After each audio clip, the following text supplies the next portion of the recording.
Hello.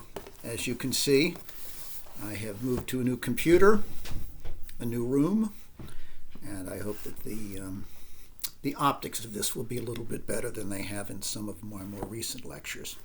We shall see. When we left Hans Castorp at the end of his passionate Walpurgisnacht conversation with Claudia, he had declared his love in French and on bended knee, expressing his desire in the full depth of both its erotic and metaphysical registers. But only after learning that Claudia would be leaving the following day for a visit to Central Asia. Hans modestly tells Behrens afterward, quote, "We managed to communicate fairly well," but this is an understatement.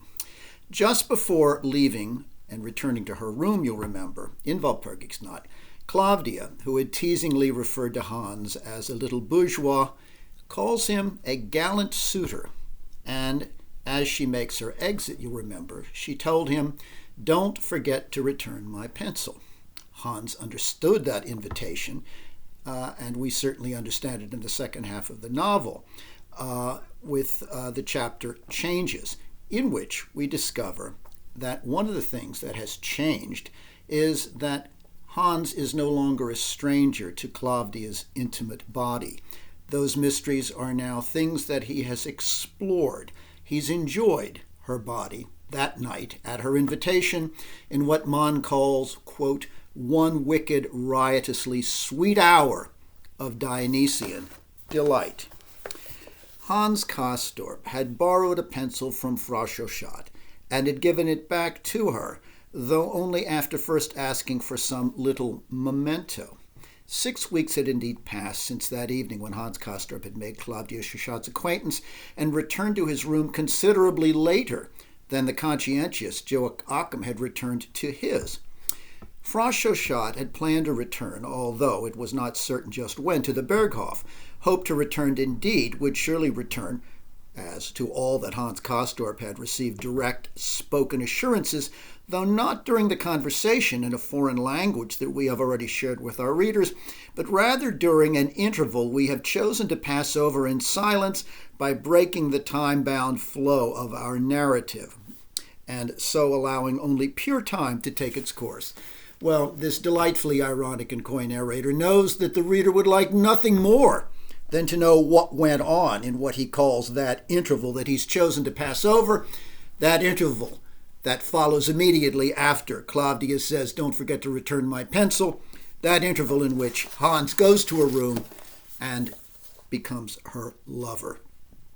Proof of this assignation is, of course, what Hans holds in his hand and carries with him.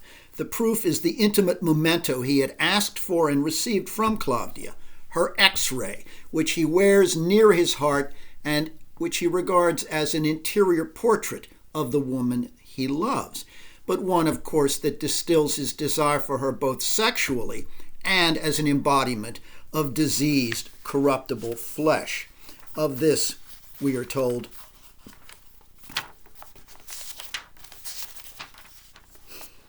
Hans Castorp would pull from his breast pocket often that glass memento that he kept in a heavy envelope and that he carried in his wallet, in his breast pocket. The transparent picture was of a human body with rib cage and outline of the heart, the curve of the diaphragm, the bellows of the lungs, plus scapulae and herniae, all surrounded by a pale, hazy halo, the flesh of which, against all reason, Hans Castorp had tasted at Mardi Gras.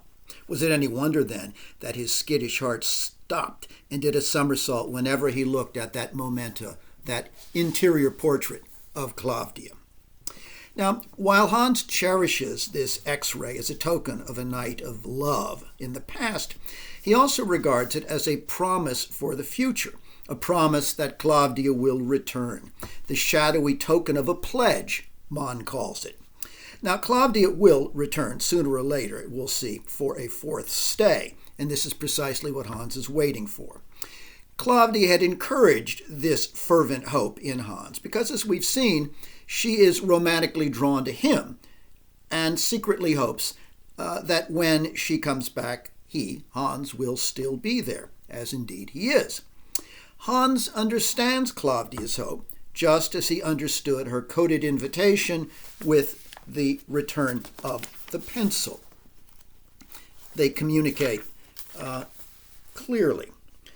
We're told that the shadowy token of the pledge, this X-ray, was the possibility, bordering on a probability, that Frost Chauchat would return there sooner or later for a fourth stay, and Hans Castorp would in any case not be long gone before that, as she told him again as they parted. And the tone of sarcasm in her prophecy would have been even harder to bear had he not understood that some prophecies are made, the prophecy that he would be gone, precisely so that they may not come true, but rather as a kind of spell to prevent it coming true.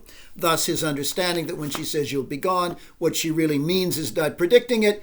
I have negated that possibility from happening because I want you to be there when I get back. Now, there is no doubt that Hans will remain at the sanitarium waiting for Klavdia's return. The infection that was roused to life, or rebirth, if you will, in his body by his love for her does not abate in her absence, because we're told Klavdia was, quote, invisibly present for Hans even in her absence. Thus, his fever continues, quote, out of all proportion to every other medical finding. There seems to be no other explanation for this except love. It's clear that Hans's desire, then, has the potential to worsen his tubercular condition and even to threaten his life. Well, even as Hans, then, looks ardently toward the future and Klavdia, he also remains keenly in touch with the past, both the personal and the transpersonal past. It's not just that he savors the memory of his hour of lovemaking with the mysterious Russian woman, but also he savors his awareness of a feeling of the past on that riotous Mardi Gras evening that occurred then, at that time, rather than looking back upon it. Hans, you remember, at Mardi Gras, had told Klavdia that he felt he was living out a long-standing dream, a dream from his past. But it is not just his dream, cherished dream, of being near her, but rather a dream that is much older and somehow more mysterious. When he was speaking to her at that festival, he had said that it's like an especially deep dream, this moment, for a man must sleep very heavily to dream like this. What I'm trying to say is this: it is a dream I know well, have dreamed for a long time, yes, dreamed eternally, sitting here with you as I am now. Behold, eternity. What does he mean?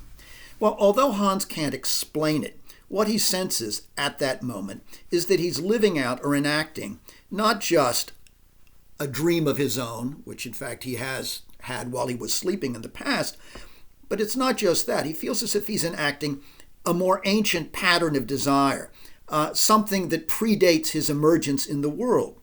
It's that mythic consciousness Hans felt, you remember, as a boy when he looked at the baptismal bowl of his family. And although Hans never uses the term, it's essentially a sense that the present moment in his life is a repetition of myth, a repetition of a timeless transpersonal past. This seems to be what he means or senses in that sense of eternity. Now, as I've noted, all desire for Man really ultimately traces back to Adam Kadmon's longing for his own image reflected in matter. Life is repetition. Desire is repetition. As Man's narrator puts it, it is a case in which the then is constantly repeated in the now. Now, you'll remember that Man had also described something similar when he talked about the cinema in town. A cinema reel can make events that are filmed in the past and shown in the present seem to defy time. It seems in a cinema reel as if the past is recurring in the present. But that's an illusion. In truth, the mythic past really does undergird and shape the present for Man. It's always present in us as we reenact it.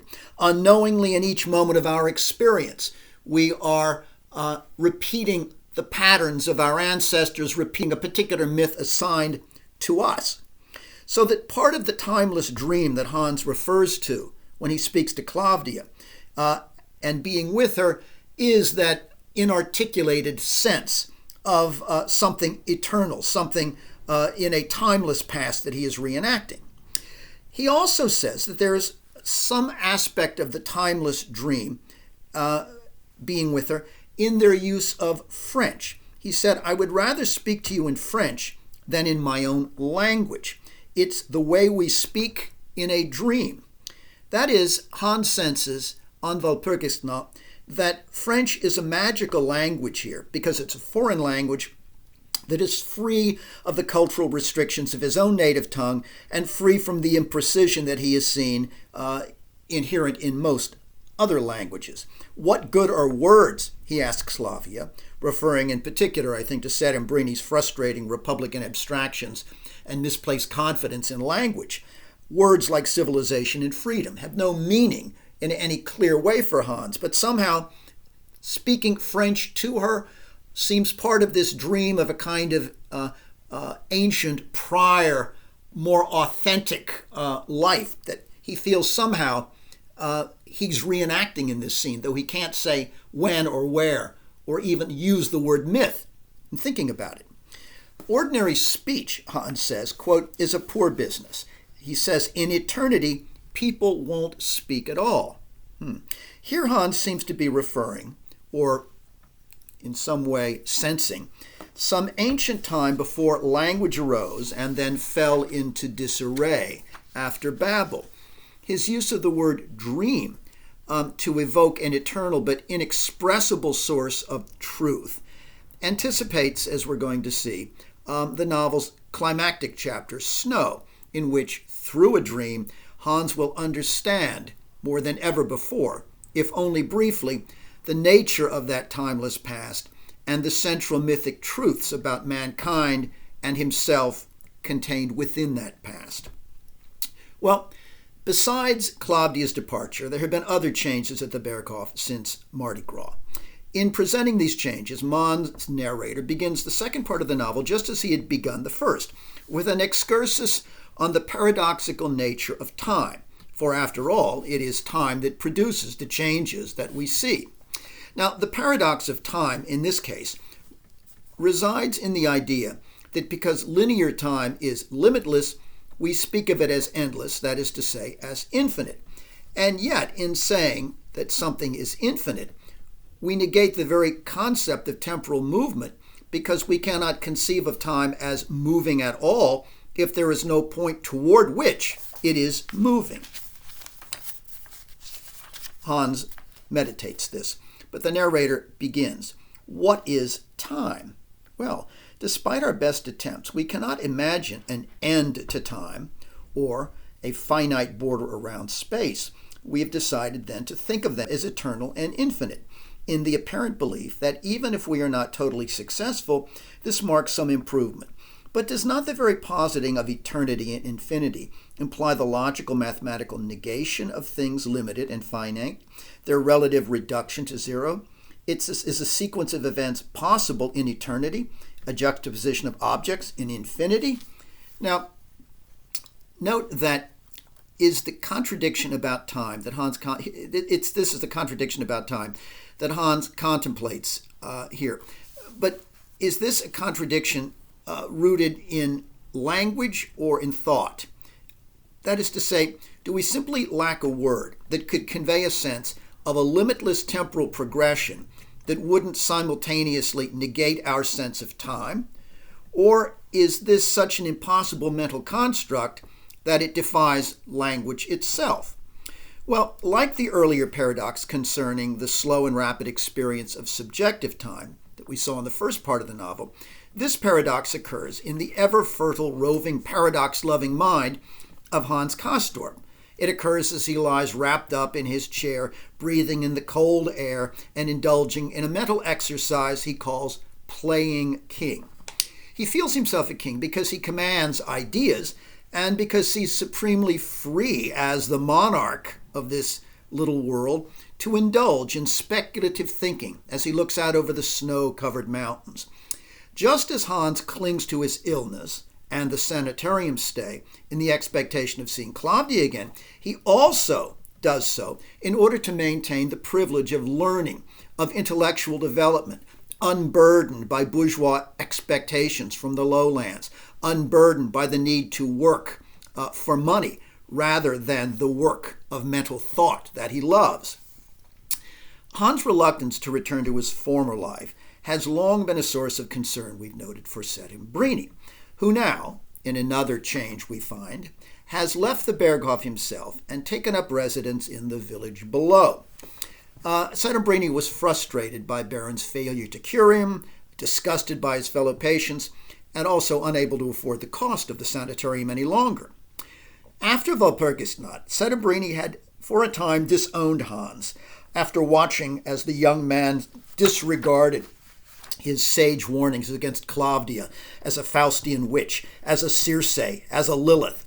Even when they begin speaking weeks later, it nonetheless takes the form of Settembrini, far from simply dismissing that night, Settembrini returning to it and chastening his protege for eating the forbidden pomegranate of Clavdia's erotic underworld, for abandoning on that evening all restraint in what Settembrini regards as a fit of hubris, or as he puts it, for wanton experiments with the powers of unreason.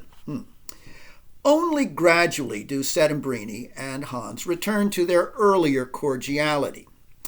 Hans welcomes this because he needs the intellectual stimulation Settembrini provides as a whetstone for his own broader dialectical thinking.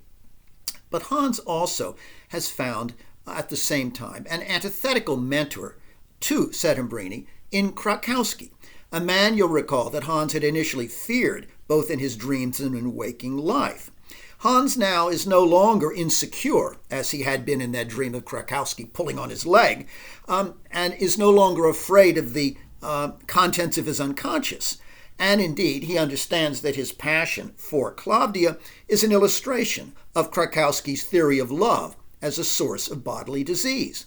So now Hans descends periodically as a patient, as an analysand, into Krakowski's dark, quote, analytical pit, a place where the unconscious is dissected in much the same way that the body is irradiated in X-rays in Baron's pit. Now, Hans descends into himself in the process, but he doesn't disclose these visits, of course, to Settembrini, knowing he would disapprove. He does, however, make clear to his cousin Joachim that he is going to Krakowski's, much to Joachim's shock and chagrin. Now, apart from these two mentors, Settembrini and Krakowski, Hans also continues his own research across several fields. Now not medicine as before, but now such things as botany and astrology and astronomy. The latter interest leads Hans to new speculations on the nature of time.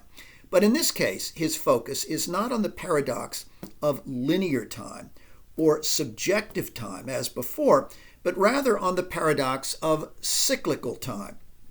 Hans ponders the movement of seasons in which, strangely, daylight actually gets longer following the start of winter, the season of darkness, and daylight shortens after the start of summer, though it is the season of light. Here's how Hans articulates this particular conundrum to his cousin. He says,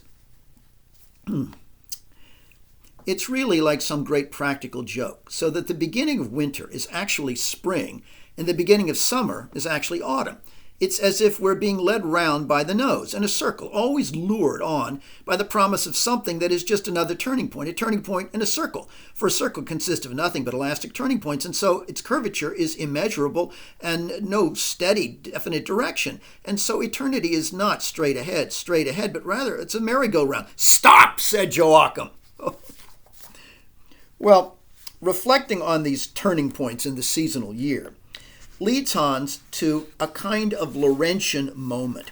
He thinks of ancient peoples like the Chaldeans who understood, quote, ancient heavenly signs, astrology and astronomy, in the changing constellations, and he thinks of even more primitive people who celebrated the winter solstice, December 21st, because it marked the lengthening of days, and celebrated the first night of summer, June 21st, the longest day of the year, with rituals of what Hans calls melancholy mirth.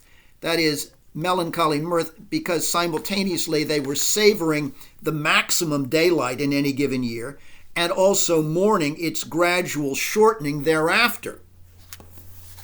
Hans reports that these primitive peoples were cheering about. Can you explain that to me? What was it? Why are they so boisterous and merry? Because they are now headed back into the dark, maybe? Or is it because things have gone uphill until now and the turning point has come, the slippery turning point, midsummer night? Is it melancholy mirth at that high point? I'm just describing it as I see it in the words that come to my mind. Melancholy mirth and mirthful melancholy. That's the reason why these primitive peoples are cheering and dancing around the flames. Why do it? They do it out of constructive despair, if you want to put it that way, in honor of the practical joke of the circle of eternity that has no permanent direction, but in which everything just keeps coming back. I don't want you to put it that way or any other, Joachim says, clearly frustrated by these intellectual forays. Now, I've noted Hans's childhood feeling for generational history in his family, suggested by his special attachment to the baptismal bowl. I've suggested that revealed his particular attunement to a mythic way of life and a mythic approach to experience, and one that establishes, in a sense, for the individual, a sense of prototypical selfhood in the recurrent patterns and typologies of ancient times. Hans has not come to that understanding of himself yet as a mythic figure, but his sense of a mythic texture of life, even without knowing those words, somehow seems clear even in his childhood. So similarly now, as an adult, his dawning fascination with the ancient cultural rituals provide a gateway, another gateway, to that mythic consciousness or that mythic sense of life that we saw in Walpurgisnacht he associates with the realm of dreams, ancient, timeless dreams. Well, when Hans attempts to share his anthropological fascinations about primitive man and recurrence with Joachim, his cousin rebuffs him, partly because Joachim is horrified at Hans's delight at being ill at a time when he himself is determined to leave, to return to the lowlands, even though he isn't yet cured. The fact that the object of Joachim's own dangerous desire, the hypersensual Marusha, has left fortifies his resolve that he can now and must break away.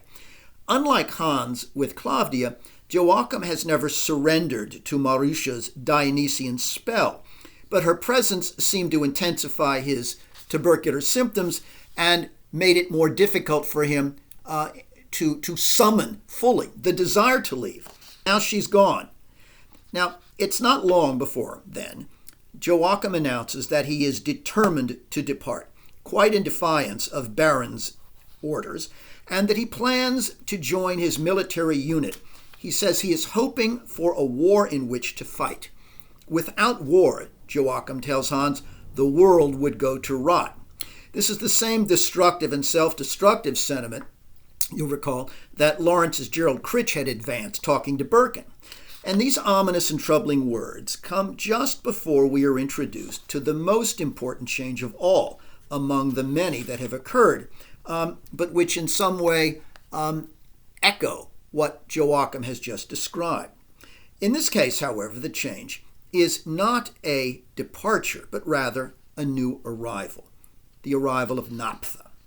This is a man who, for different reasons than Joachim, also celebrates the prospect of war and bloodshed. Settembrini introduces Naphtha, who is his housemate and antagonist, to Hans and to Joachim when the four meet while they are all out walking in town. Up until now, Settembrini has had other antagonists within the novel's dialectical structure. The psychiatrist Krakowski is, as I've suggested, his moral antagonist, and Klavdia is the Dionysian opposite to Settembrini's Apollonian artistic nature.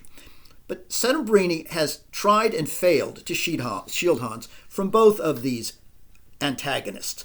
But by far, Settembrini's most formidable adversary, and one whom he sees as very dangerous to Hans, is his intellectual rival, his intellectual opposite, so it seems, Leo Naphtha. Even when he introduces Naphtha, Settembrini fears that the impressionable Hans will fall under the influence of this sinister little figure. He tells Hans, "I took advantage of the opportunity to cross intellectual swords with an opponent who is, after all, my equal. There is no one else far and wide like Naphtha. We argue almost every day to the point of drawing blood, and I must admit the very contrariness of his thoughts, their antipathy to my own, add a special allure to our meetings. I need the friction.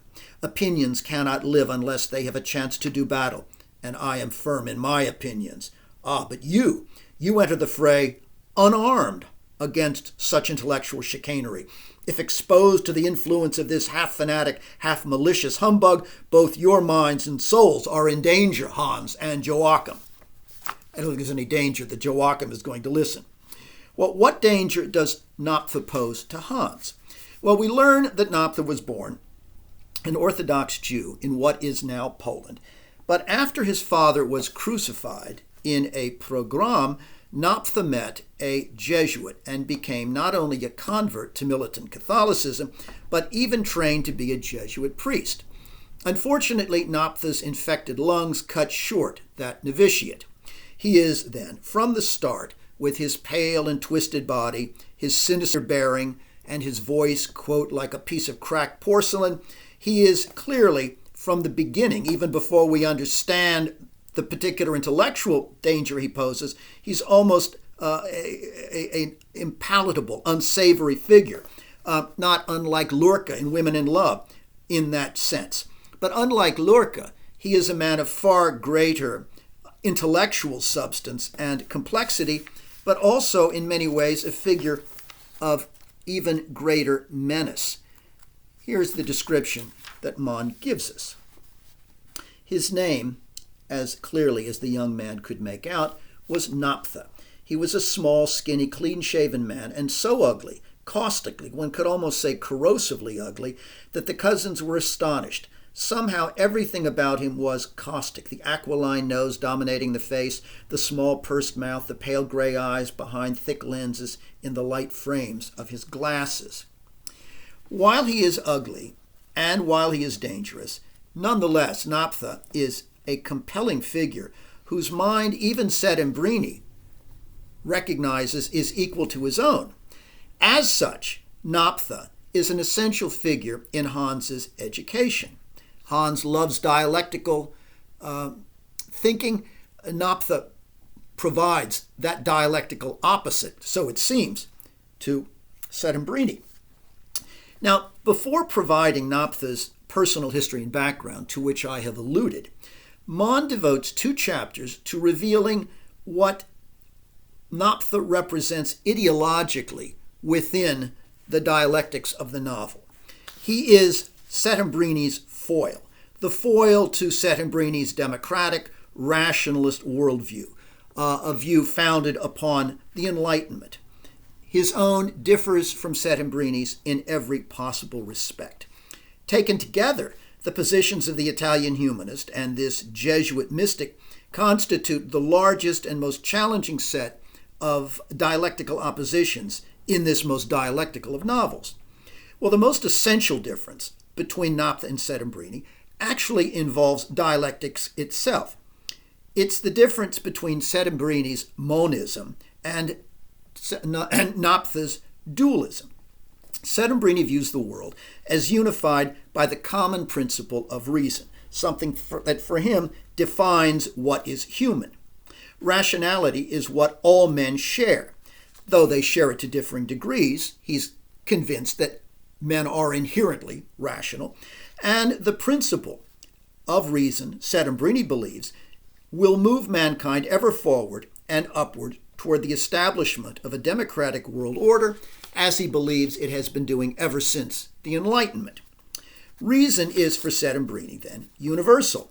And while individuals like Krakowski and Klavdia pose obstacles to the operation of reason in their own dark, instinctive ways, they represent for Settembrini sort of local perversions of the universal nature of reason, rather than elemental threats to reason itself as the unifying principle and the defining principle in human nature. Settembrini takes this belief in the all-pervasive power of reason so far that he suggests that truly rational individuals have no fear of death, and that primitive dread of death can therefore be abolished from human nature in the same ways that he believes the indignity of suffering can be removed in this compendium to which he is contributing.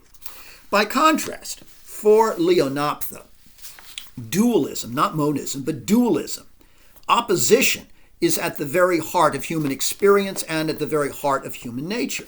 This dualism begins with God and the devil, who for Naptha are locked in a struggle always for man's immortal soul. Antithesis, Naptha said, dualism. That is the motivating, passionate, dialectical, spiritual principle in creation. To see the world divided into hostile camps, that is spirit. All your monism, Settembrini, all of that is boring. He goes further in describing this dualistic view of creation a little later when he says that modern astronomy has turned to the focal point of the universe, the sublime arena where God and Satan remain, struggling to possess the creature whom they both ardently covet on this unimportant little planet. Yes, God and Satan struggling for the possession of man. We are the focal point of the universe, no matter what astronomy may tell us about the insignificance of Earth within the larger sphere of space. Now, the aim of life for Naptha is to negate, in this primary dualism, the forces of Satan. Reflecting that dualism, Naptha believes, human life is defined by the opposition of spirit and flesh, which reflects, as we shall see, the struggle between God, the creator of man and the embodiment of spirit, and the devil, who is the cunning seducer of human flesh. That is to say, the dialectical tension between body and soul, spirit and flesh, is absolutely central and a kind of corollary to Naptha's belief in a central conflict between God and devil. Now, you might say that this trafficking in the oppositional language of matter and spirit recalls Mon's own monomyth, the spirit Adam Quadmon seeing himself reflected in his opposite in matter. And that is true. But Naptha's preoccupation with these opposites is really largely a moral one. He regards the flesh, matter, substance, as inherently weak, as sinful, as evil. And thus Naptha advocates all forms of religious violence that will mortify the flesh in order to purge it so that spirit may reign. He says, God is transcended, and the polarity of God and world is maintained, so that man leads a dualistic existence. And the problem of man's soul rests in the conflict between what his senses register and what transcends his senses. Okay? He notes, for example, that in order to punish the flesh and purge it of its sinful, inherently sinful desires, it is necessary for the church to take violent action. All ecclesiastical punishments, even death at the stake, even excommunication, he says, were imposed to save souls from eternal damnation, which cannot be said of the mad exterminations of the Joachim's. Allow me to remark that every sort of torture, every bit of bloody justice that does not arise from a belief in the next world is a bestial nonsense, But if it does arise from a belief in the next world, in the need to purify man so that he can go back to God, then it is entirely necessary and justified. Well, the aim of life then for Naphtha is to negate the body and the senses so as to enhance spirit within man and thereby make oneself worthy of a return to God after death, a purification in life in preparation for the afterlife. Thus, heaven and earth, the timeless and the temporal, form still another dualism for Naphtha. You have God and the devil, you have body and soul, so too you have earth and heaven in this dialectic which governs all of Naphtha's thought. In sum, for Naphtha, we might put it this way. Evil is an absolute force in the world, originating in Satan and tainting man, not just through original sin from birth, but inextricably connected to the senses, to the body, which causes man to love material life rather than seeking eternal salvation. Settembrini, of course, takes a profoundly different view. He regards what Naphtha calls evil neither as something intrinsic to man and human flesh, nor as something originating in the supernatural agency of the devil. Rather, Settembrini, quoting Rousseau, holds that man is born naturally good and that only errors in the social arrangement of life, specifically the mistakes of non-democratic systems, produce what we call evil. And of course, because they are not intrinsic, those errors that produce evil and evil itself are correctable.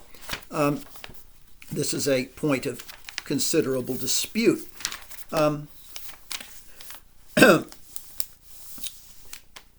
Settembrini says, you can take solace in the precepts of our 18th century, in the Enlightenment, which taught that man was originally good and happy and perfect, that it was only through social errors that he'd been perverted and ruined, and that by working critically to rebuild society, man shall become good and happy and perfect yet again. Of course, at this, Naphtha broke in. What Settembrini neglects to add is that the Rousseauian idol is merely a rationalist bastardization of the Church's doctrine of man's original sinless, stateless condition, of the primal direct relationship of God to man. Well, note that whereas Settembrini envisions a democratic world republic of equality as the end product of human reason and the end product of human progress, in a sense the raison d'etre and purpose of human life, Naphtha, on the other hand, regards human civilization as moving to God, but before it can move to God, and so that it can move to God all the more easily, he sees human civilization moving not to a democratic republic, but to what he calls the city of God on earth.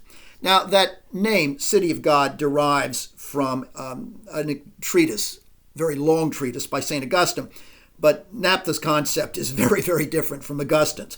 By the City of God, Naphtha means an autocratic form of earthly governance under God and run presumably by those who are God's special defenders. That is, a religious and a religious state that really amounts to a theocracy that uses militarism and supreme authority to enforce its will and to enforce obedience over those under it. Now, if heaven is man's ultimate aim, as Naphtha makes clear, the city of God on earth is the way, he believes, in which the vast majority of mankind can achieve it, or be forced to achieve it.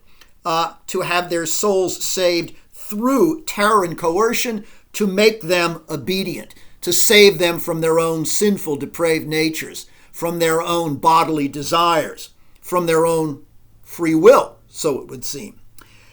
Naphtha's vision in this respect echoes Ivan Karamazov's in the Grand Inquisitor chapter of the Brothers Karamazov, but his vision is also inherently nationalistic and fascistic, because Naphtha sees Germany as the moral hub of this all-powerful religious state authority, Somehow it is there, he imagines, in Germany, that it can emerge. Settembrini then asks him, "You are an advocate, then, of pan-Germanism, then, are you?" Settembrini shrugged his shoulders and stood unevenly. He was not only ugly, he was also slightly hunched back, and he disdained to answer. His refusal to answer is an indication that, yes, that is clearly what he has in mind. One reason the young Hans Castor, remember, was drawn to Naphtha is because Naphtha, like Hans, has had extraordinarily seminal and traumatic experiences in his youth. And one of them, of course, involved the death of his father, as we'll see, but another involved his meeting with a Jesuit. And indeed, one of the reasons why the young Naphtha was drawn to those Jesuits after his chance meeting with a teacher who became his mentor and patron was because what he regards as a close correlation between Catholicism and politics. More particularly, Naphtha sees Jesuit education as a preparation for statecraft. It's unlikely, I would add, though, that Naphtha's vision of a totalitarian world state directed by religious authority under the banner of God would meet much favor from his original Jesuit teachers. One hopes that it would dismay them. But one might note that however dismayed his Jesuit instructors might be by that vision, it horrifies the humanist Settembrini still more. Settembrini is appalled by Naphtha's city of God, partly because it denies human freedom as Settembrini uses the term. Settembrini, remember, defines freedom as what he calls the law of brotherly love. He does not mean that in the Christian sense. Rather, he means that we are freest when we act on our rational capabilities to work individually for the common good of all our brothers. In short, we are freest when we use reason to work toward a world democratic republic. But Naphtha insists that, of course, man is not inherently rational, but burdened by the sinfulness that is part and parcel of his fleshly envelope. Thus, Naphtha conceives of freedom very differently. He regards freedom as something that exists only in and under obedience to absolute authority. Freedom lies, then, only in the submission to authority that frees men from their own free will to commit sins, frees men from their own sinful capacities and desires. All institutions, he says, dedicated to genuine education have always known that there can be only one central truth in any pedagogy, and that is absolute authority and an ironclad bond, discipline and sacrifice, renunciation of the ego and coercion of the personality. It is ultimately a cruel misunderstanding of youth to believe that it will find its heart's desire in freedom. Its deepest desire is to obey, very much as Ivan Karamazov would say. What our age needs, said Naphtha, what it demands, what it will create for itself, is terror. The use of terror to force obedience, to free men from their own freedom, and to give them, through obedience, what they want, ultimately their salvation. Now, Naphtha believes that only his city of God can eliminate, then, in a certain way, the vicious dualisms at the heart of experience by enforcing God's will over Satan's completely, by enforcing the rule of asceticism over the senses, by emphasizing the power of spirit over flesh. And the only way to do this, according to Naphtha, is by absolute power and terror, particularly over the proletariat, which he sees as the most easily subdued to this particular kind of exercise of authority. In the modern confrontation with the bourgeois capitalist rot, the world proletariat embodies the humanity and the criteria for the city of God. The point of the dictatorship of the proletariat, the political economic demand for salvation in our time, is not dominion for its own sake and for all eternity, but only a temporary abrogation of the polarities of mind and spirit under the sign of the cross. The ultimate goal of redemption can be achieved, the children of God living in a world without classes or laws. No laws, no classes. You won't need any of them because there'll be a central authority which, under the sign of the cross, will enforce on earth purity and obedience so that in all eternity the soul can be saved. Now, note that while Naphtha's idea of freedom as a negation of individual will opposes Settembrini's, clearly, that conception of freedom is also at odds with Claudia's declaration in Walpurgisnacht that for her, freedom lies in transgression against all moral conventions, against all religious teachings. She had tried to shock Hans with that. Well, Claudia would be the first to be tortured, if you will, in Naphtha's city of God. Nor would Naphtha's city be congenial to Hans's own sense of freedom.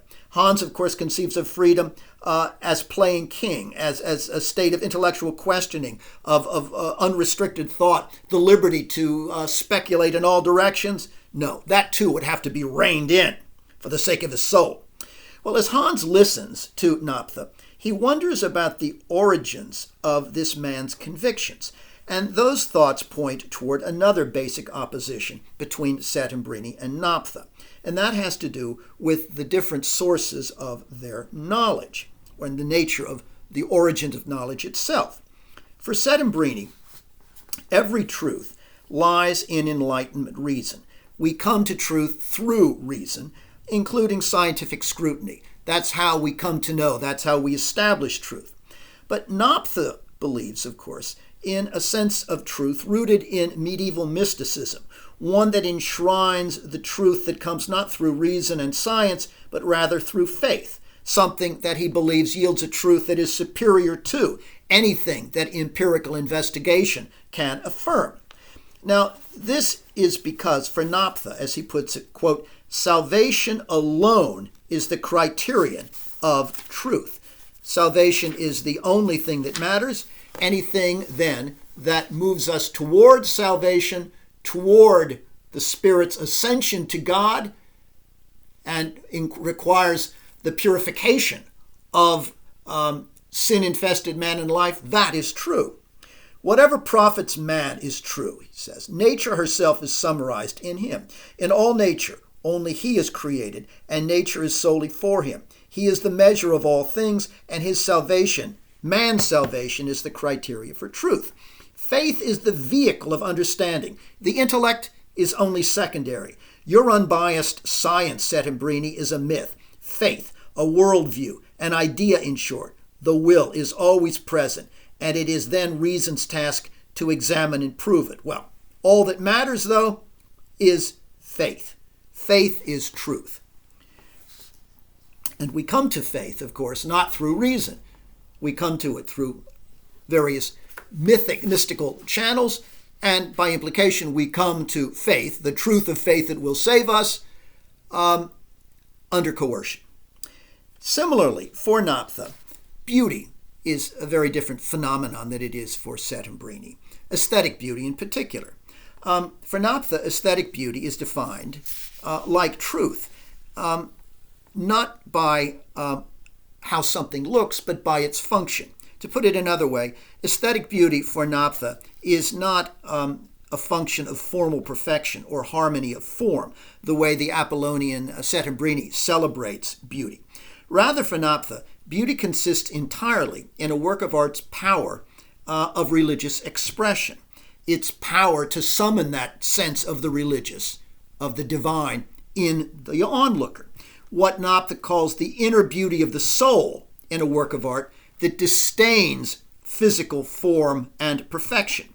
Thus, for Naphtha, a crude medieval pietà in his apartment, in the house where he and Settembrini live, a work that defies all classical notions of symmetry and form and balance, that work, that crude medieval work, for Naphtha embodies spiritual beauty, which is for him the only measure that counts in art.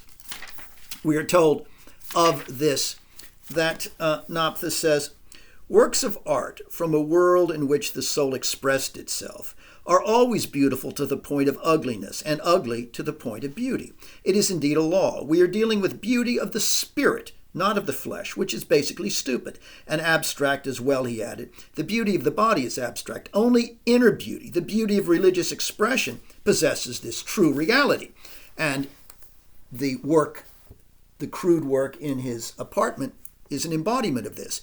A painted wooden sculpture set atop a large pedestal draped in red, a profoundly terrifying work, a naive pietà, very effective, almost grotesque. The Mother of God, her hood drawn up, her brows furrowed in agony, her mouth skewed and gaping at lamentation. The Man of Sorrows on her lap, a primitive figure, badly out of scale, the crudely fashioned body revealing an ignorance of anatomy, the drooping head studded with thorns, the face and limbs spattered with bleeding with blood, thick globs of congealed blood at the wound at his side, nail marks on his hands and feet. This showpiece definitively lent the Silk Room a special and strange accent.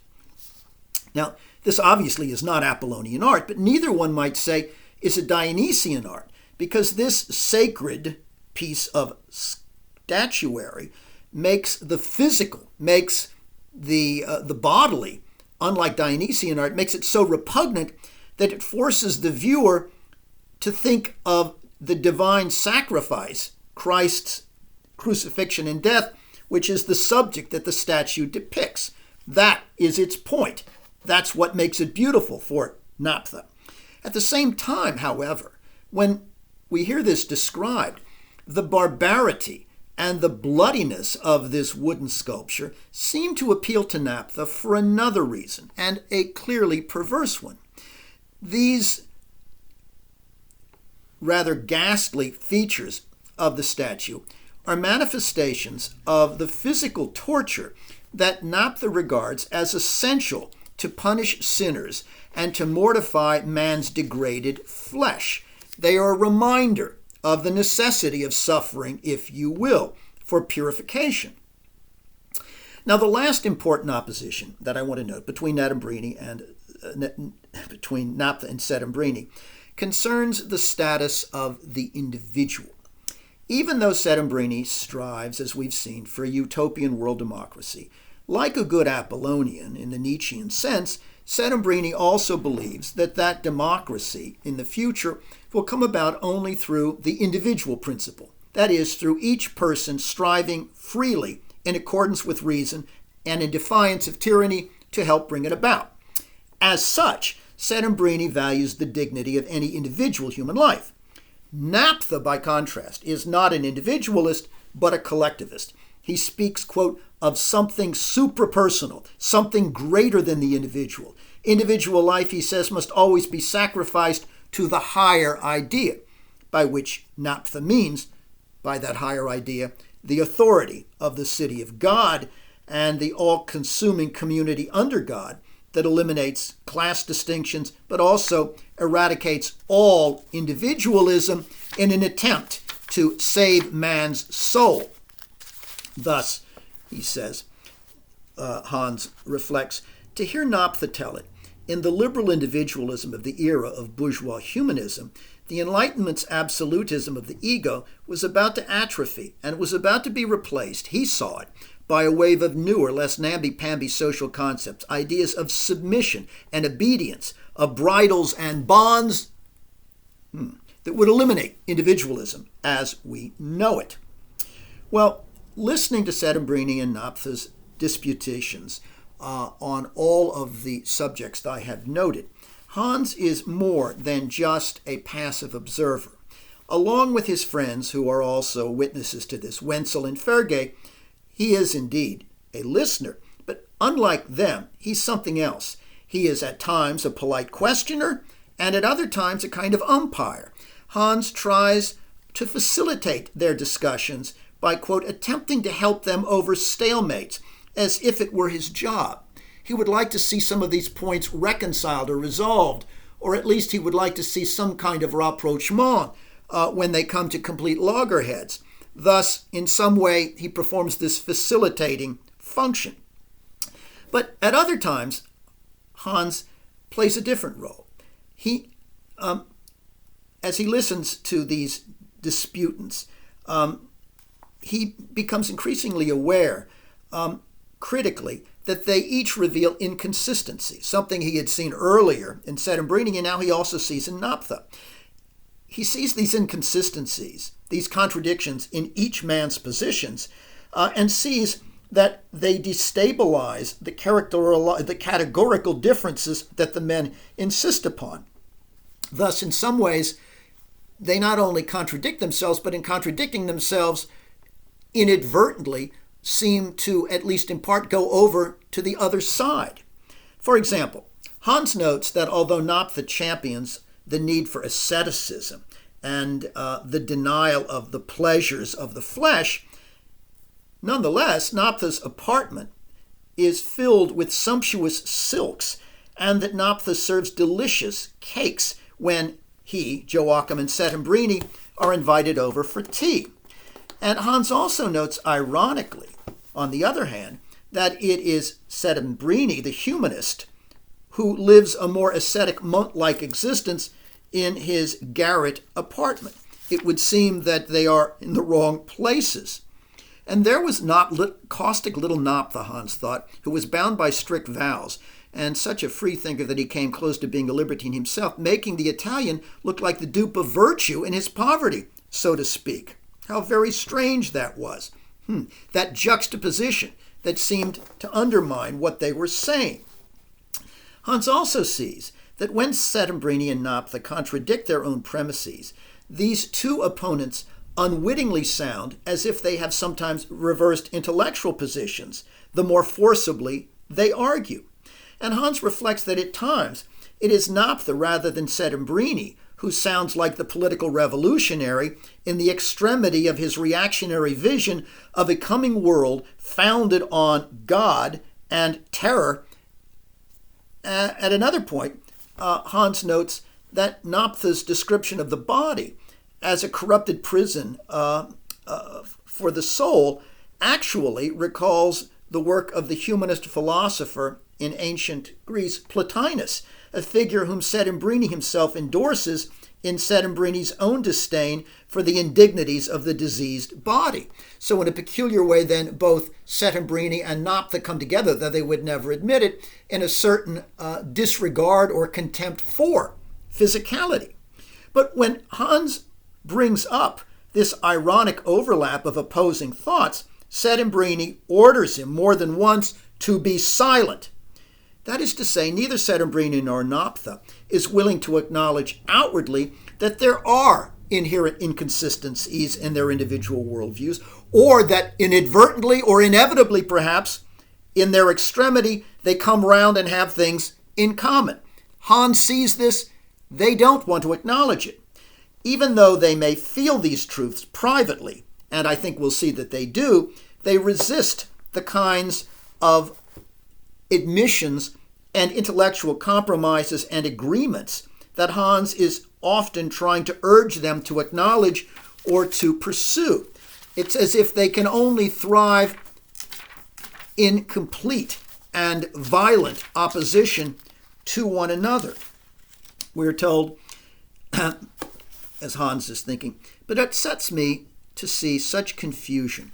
What with one preaching about an international world republic and loathing war on principle, but at the same time so patriotic that he says the Brenner Pass is the only possible border, and Settembrini willing to fight a civilizing war over it, and the other, Naphtha, claiming the nation state is the devil's own work, and gushing about the unification of all mankind, as Settembrini does, but only to turn around and defend the law of natural instincts and make fun of peace conferences. You're dividing the world in two, which is always a great mistake, let me tell you, Hans says. Now, it's notable that Hans himself likes to think dialectically, but he's the first to see that dialectical oppositions collapse. It's a way of thought. It isn't a set of fixed principles, as it is for these two men.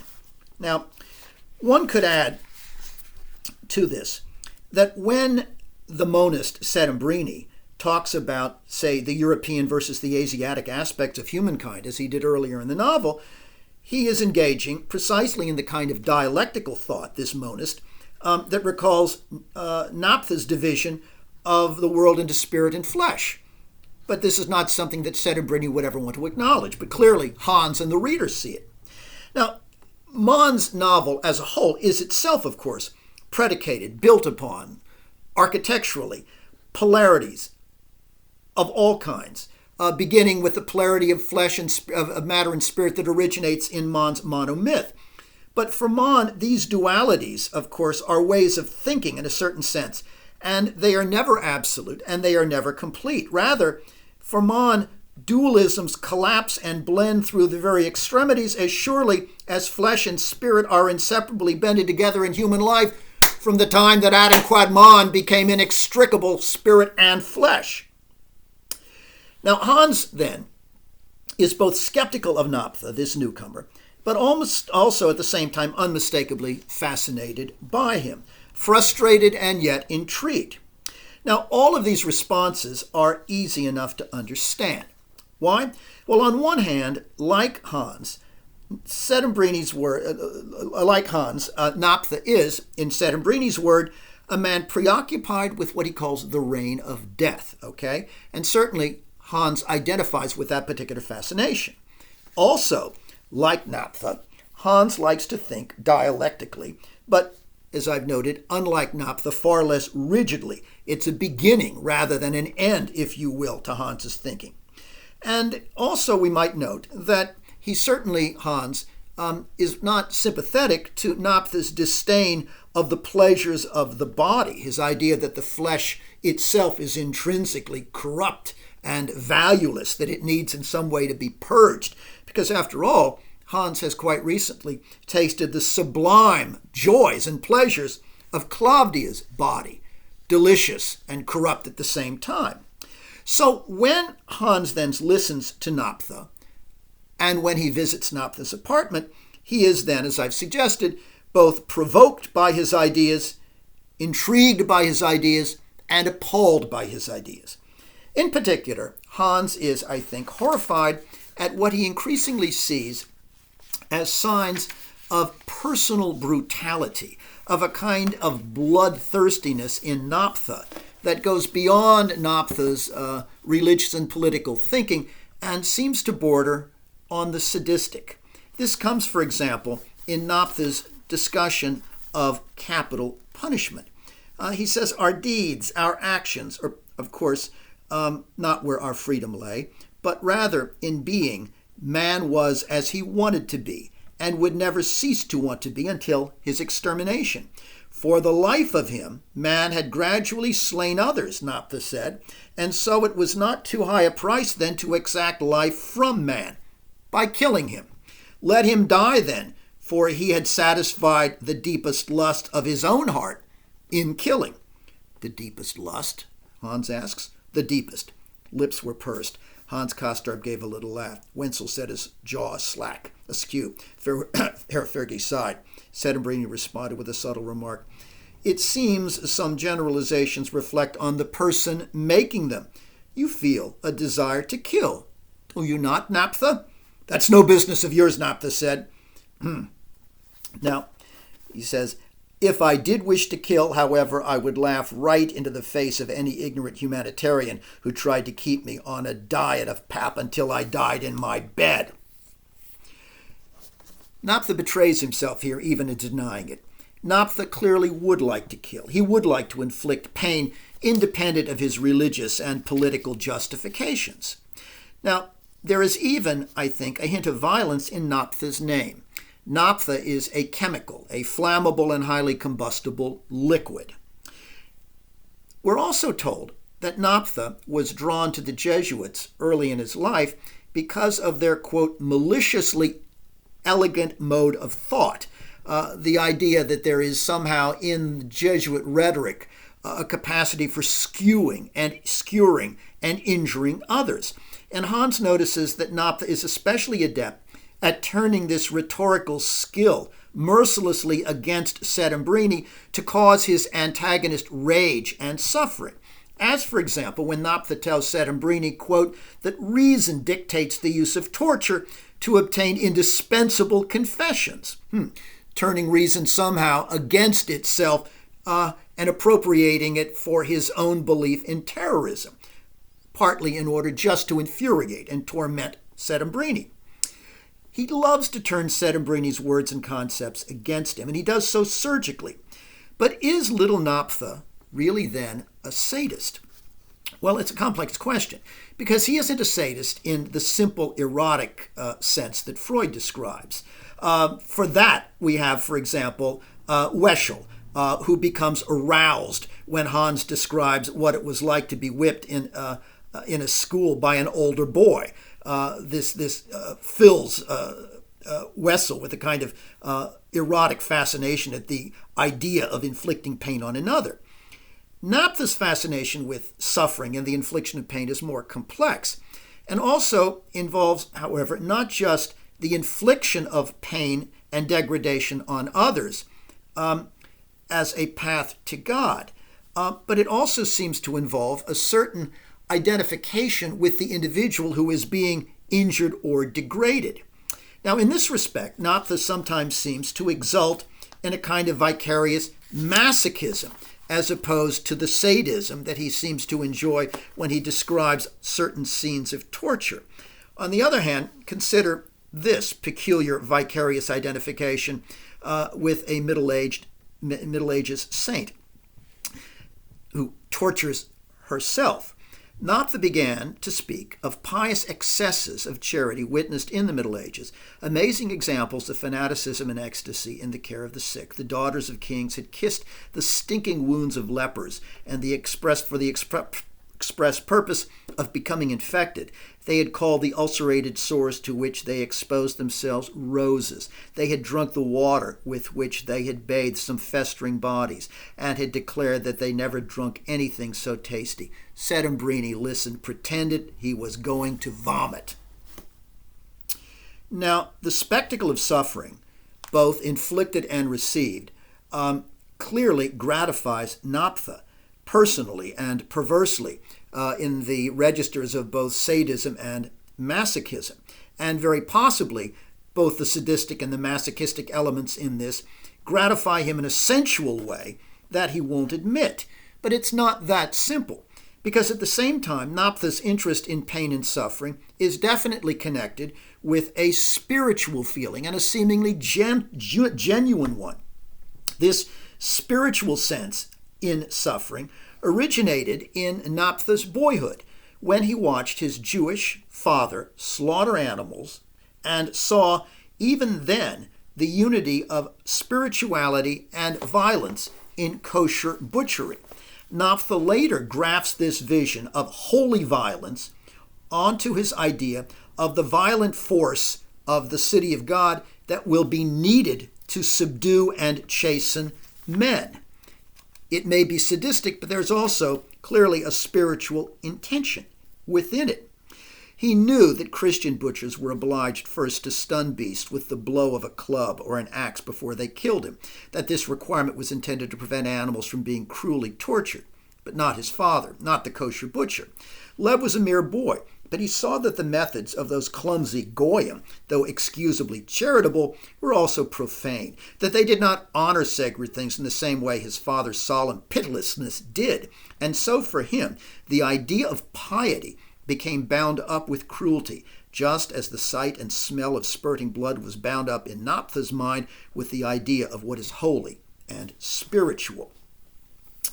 Remarkably, the fact that Naphtha's father is himself martyred by Christians, hung on his door by nails, by an anti-Semitic mob, remarkably, that fact doesn't turn Naphtha away from the idea of violence, nor does the memory of that killing, so vivid in his mind, cause him in any way to resist conversion to Catholicism, or even cause him to pause before abandoning his Jewish mothers and his sisters.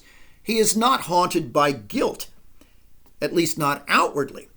In short, these seminal moments in his Jewish past that link together violence and suffering and spirituality are things that he has in some way channeled in his own fashion in his status as a Jesuit novitiate and as a kind of medieval mystic. Now, at Naphtha's most extreme celebration of bloodshed and of bodily suffering, he implies that physical agony and the torture that often produces it are really gifts from God, in that suffering turns man away from the body where the suffering occurs, turns man away from the body as a site of pleasure, and focuses instead man's intention on the enrichment of his soul by making the body something that we wish we could simply negate. The Christian Middle Ages had held the suffering human body was deprived from religious affirmation in the face of the afflictions of the flesh. For festering soils were not only conspicuous reminders of the body's sunken state, but also in reflecting the venomous corruption of the soul, those same sores awakened a desire for edifying spiritual compensation. Nothing like the misery of the body to wish one were free of a body.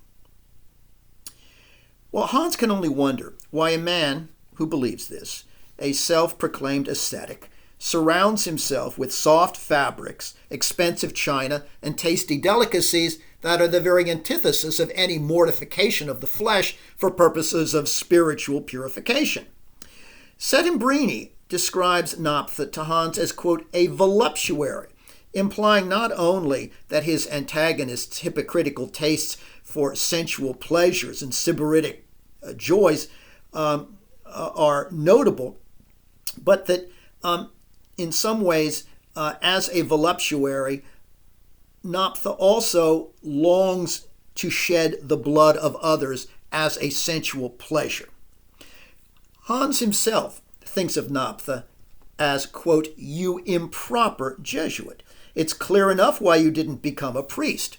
I think the implication is yes, because you are in fact too addicted to the very body that you fetishize as evil, but which you yourself take pleasure in whenever you can by pampering it and by the fantasy of inflicting pain on that body or on other bodies.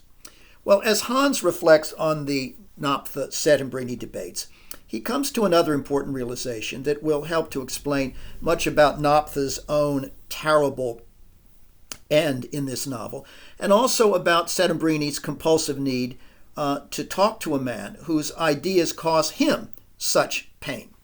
It's not merely, Hans realizes, that these two opponents are often inconsistent in what they say, or even that they ironically overlap but refuse to acknowledge it.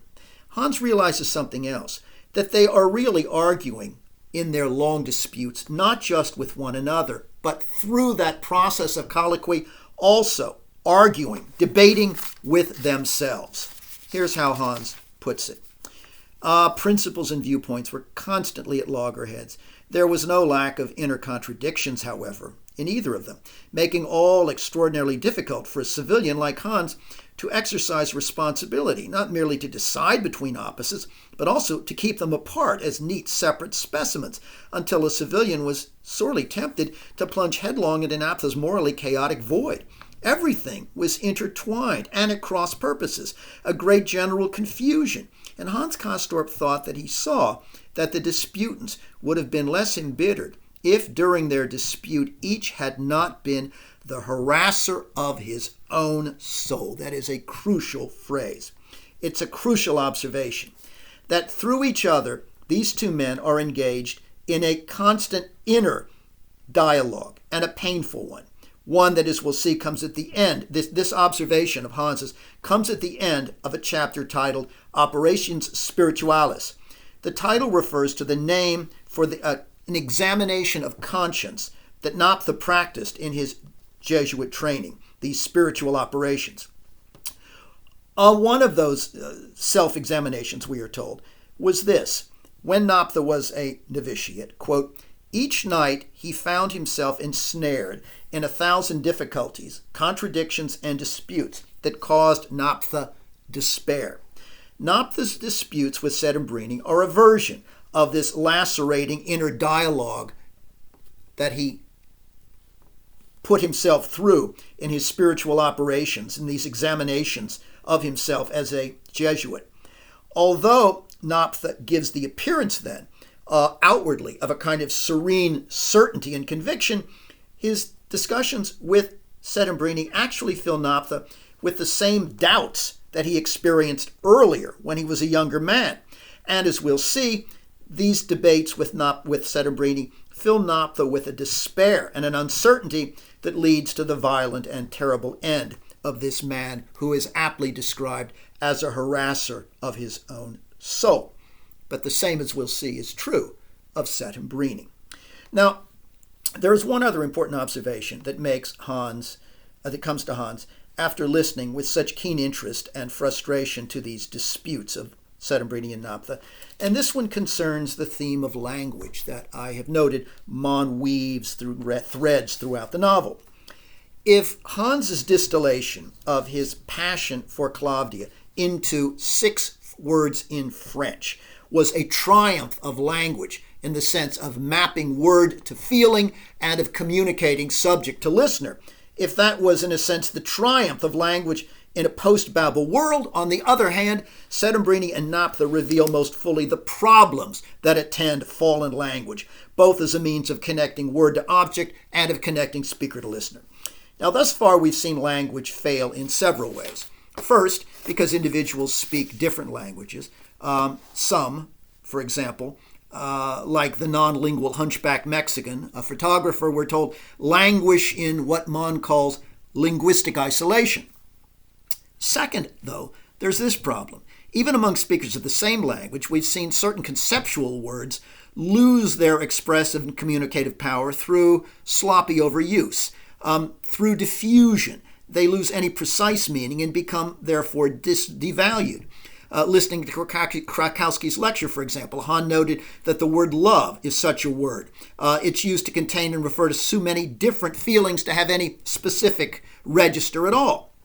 But there's a third cause of linguistic failure that has to do not with different languages or with the inherent limitations of words, but rather with the users.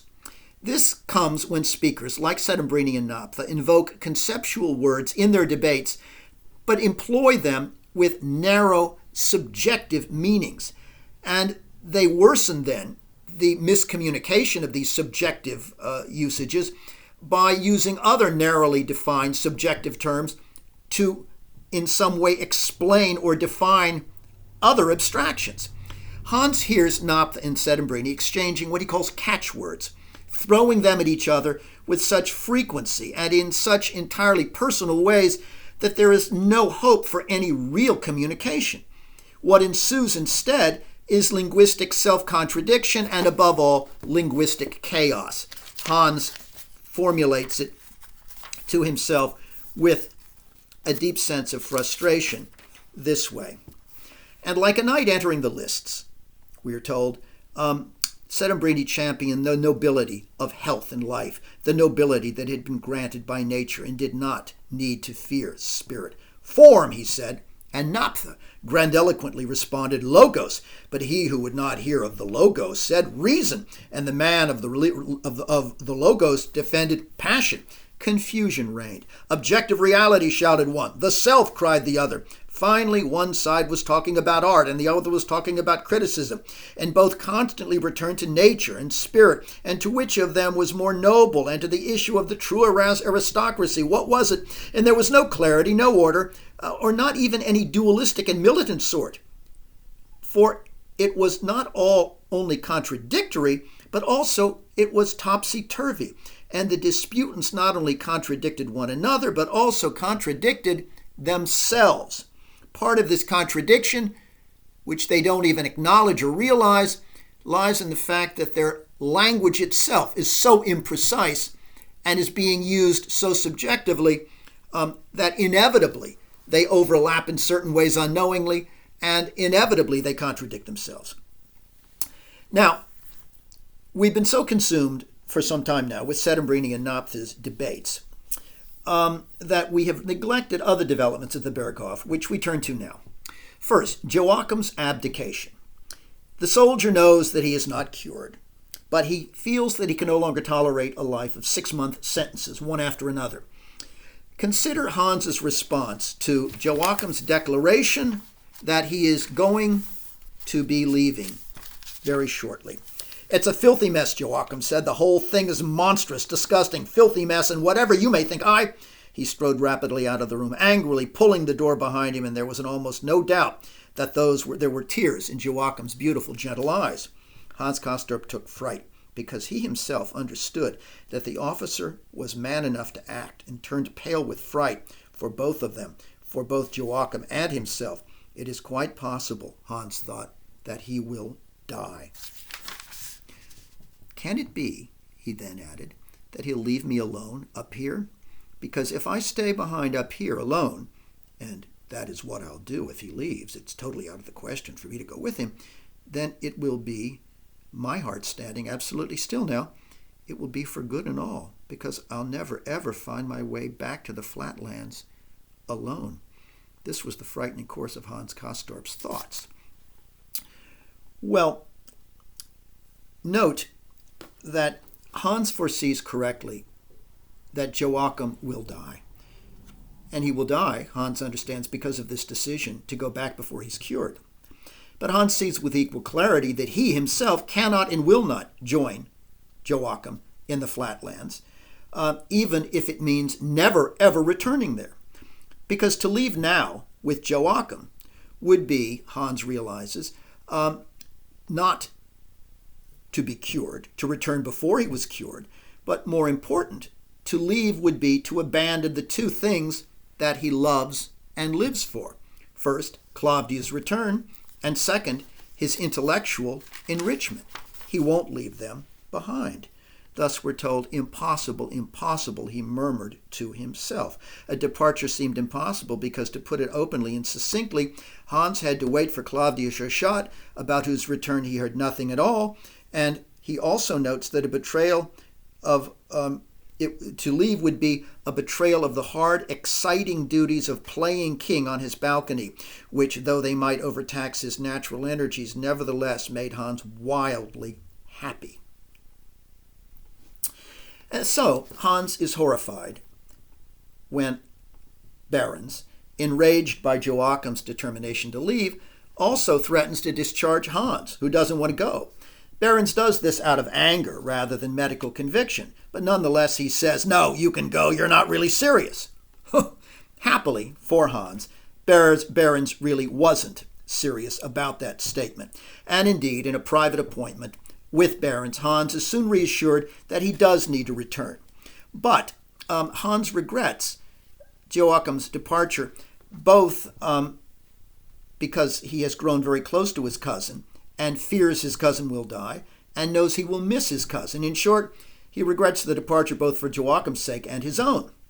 At the station, Joachim boards the train just as Mauritia is due to arrive, almost as if Joachim were fleeing, among other things, the erotic temptation that her return poses. But now, in parting, for the first time, the formal, militaristic Joachim calls Hans by his first name. These two cousins who have shared so much for a year and a half. Now, this rare moment of intimacy causes mutual embarrassment to both.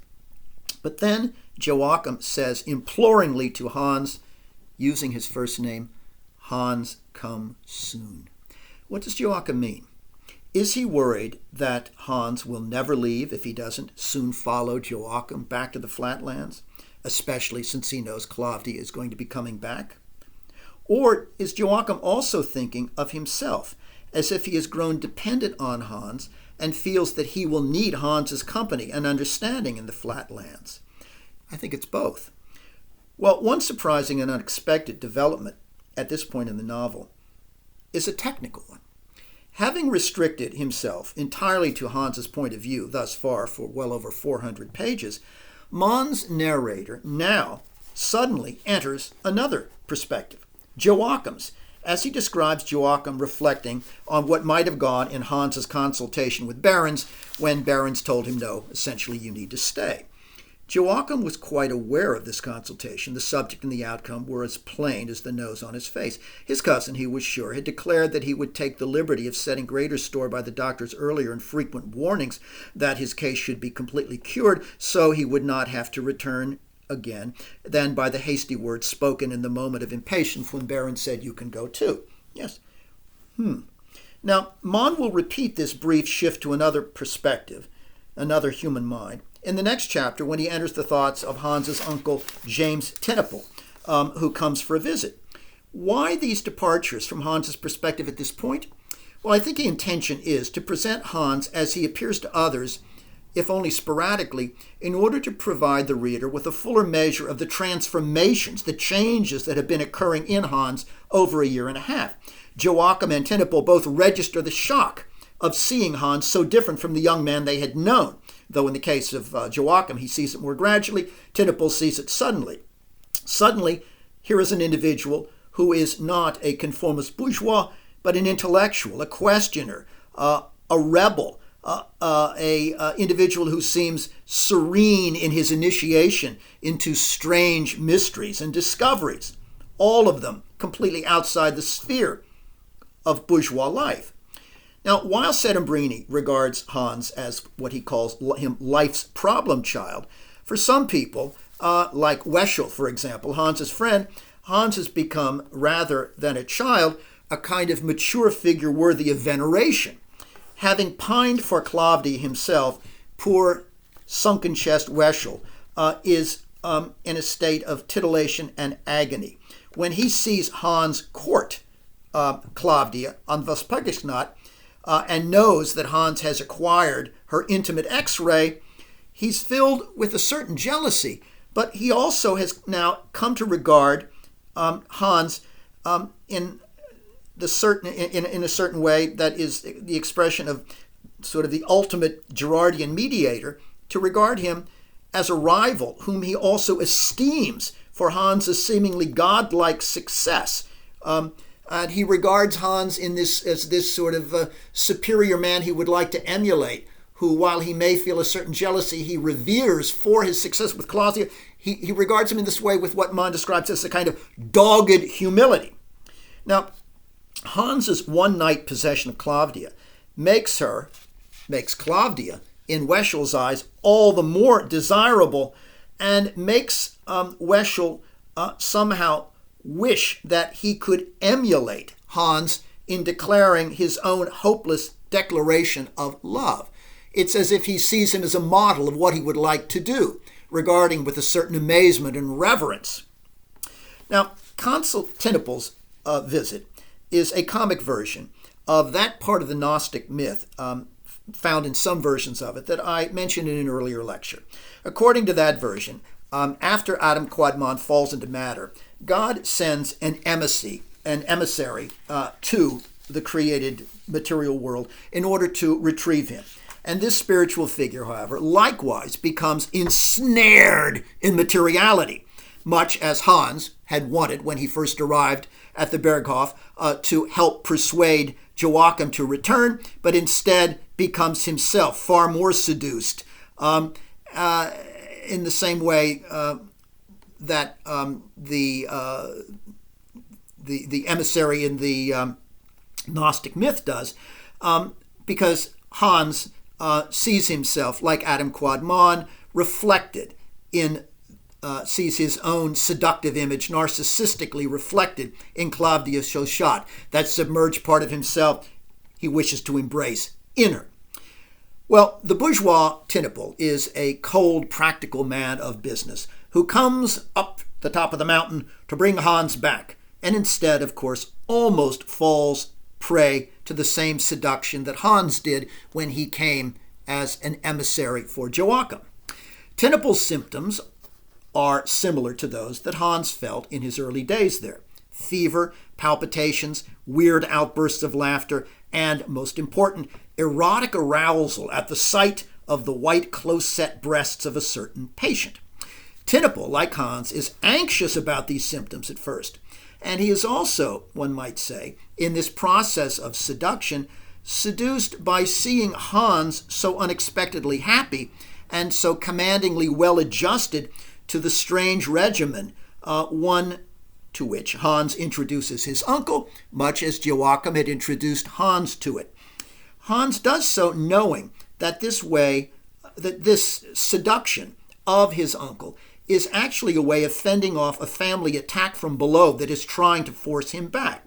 It's a campaign that Hans knows that from below he will resist because he will not go back, and he is entirely sure whether Tynepel will be able to resist his own campaign to seduce him to the same things that had so fascinated Hans himself.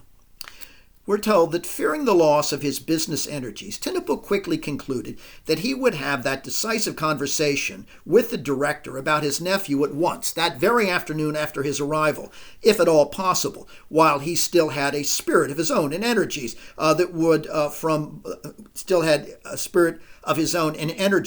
from the world below with which to attack. For already Tynepel could feel those energies from below vanishing and the spirit of this place joining forces with his own good breeding in a dangerous alliance against him.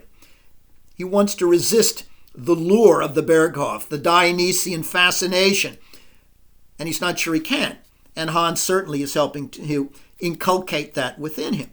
And so, of course, despite his resolution to talk to Behrens and get my nephew back down out of this mountain, instead of that conversation, Tynepel, like Hans, instead goes to Behrens and is diagnosed.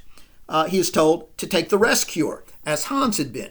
And like Hans, Tynepel finds himself consumed with curiosity about the body, and particularly about its decay. Indeed, Tynepel asks Behrens to explain what happens to the body when it dies.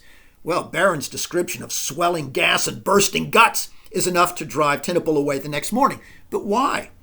It's not that he's simply grossed out, repelled by this description. Rather, Tynepel is too interested in it. But he's terrified by his own interest, by his own attraction to disease and death. Thus, Mann tells us that he had come to the profound realization and had turned pale with fright, picturing to himself that upon his return to the flatlands, after a stay of only 8 days, everything down there would seem totally false and unnatural and wrong for a good while, that instead of heading off to his office after breakfast, he ought to take a short constitutional and then ritually wrap himself in blankets and assume a horizontal position in the open air. It was this terrifying realization of his own desires in Tynepel that was the direct cause of his flight. And that was the end of the attempt by the flatlands to reclaim Hans Castorp. With the failure of Tynepel's ambassadorial mission, Hans realizes to his satisfaction and relief that he's finally won his freedom from all family expectation, both social and economic. Now, more than ever, he will be free to play king as he lies on his balcony, speculating in his rest cure, reading and thinking. He does this, of course, in an ostensible attempt, this rest cure, ostensibly to recover because it's supposed to be good for his lungs, while also at the same time not wanting to recover enough so that he will never have to leave, so that he'll be there and to continue to do this, and he'll be there when Claudia returns. It is in a state of mental reflection and intellectual freedom that we're told Hans pondered the great confusion that he experienced after listening for so long to Settembrini and Naphtha, the pedagogic rivals, who he senses are vying not just against one another, but vying, competing for his own soul, and really in some way struggling with their own souls and the contradictions within themselves along the way. Hans struggles as he sees these two men locked in combat, struggles to see a resolution amid this, quote, confused tumult of battle. Certainly a phrase that looks forward, as we'll see, to the looming war. But as we'll also see, the resolution that Hans seeks amid all of this confusion of opposites that blur and reverse themselves and continually seem to be in a state of disordered contradiction, that resolution, such as it is, will come to Hans not through intellectual reflection of the kind he experiences as he lies there, but rather it will come to Hans through an expedition, And on that expedition into the mountains, it will come in a dream vision in the chapter Snow, the greatest and most important chapter in the Magic Mountain. That's all. See you next time.